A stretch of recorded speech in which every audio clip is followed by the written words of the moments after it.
One of the most interesting things about the Nome gold rush is the geography of the area. Nome is located on the shore of the Bering Sea, and the gold deposits were found in the beach sand. This makes mining a bit unusual, as the prospectors had to use shovels and pans to dig up the sand and separate it from the gold flakes. In the late 19th century, gold rushes were all the rage.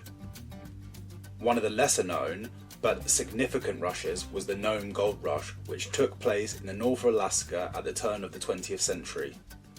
Let's take a closer look at the history of the Nome Gold Rush and some interesting facts about it. In 1898, three prospectors, Jafet, Erik and John, discovered gold on Anvil Creek in the Seward Peninsula near the town of Nome. The discovery was kept quiet at first by the Alaskan government, as they wanted to avoid a stampede of prospectors. But news eventually leaked out and the rush was on.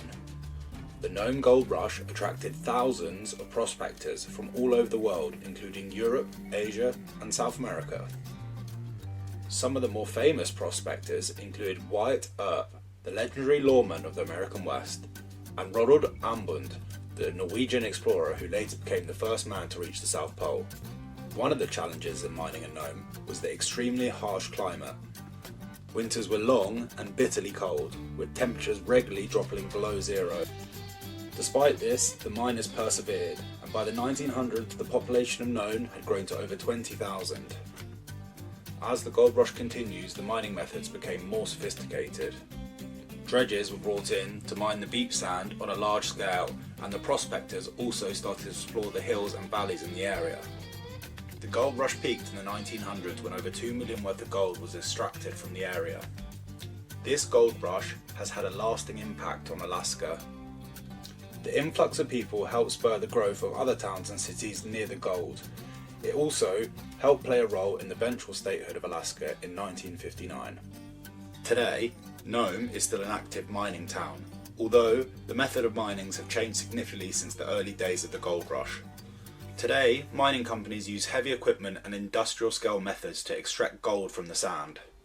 But the legacy of the Nome Gold Rush lives on, with many of the town businesses and attractions paying homage to its mining heritage. The Gold Rush Museum in the town showcases artifacts and stories from the early days of the rush. They also have a sled dog race which runs through Nome every year and was originally established for a way for mails and supplies to be delivered to gold miners in the area. There were many songs written about Nome which are very famous. One, the Ballad of Nome City, and the Nome Gold Rush. These songs helped spread the word about the gold rush and attracted people to the area. The Nome Gold Rush was in fact the subject of quite a controversy.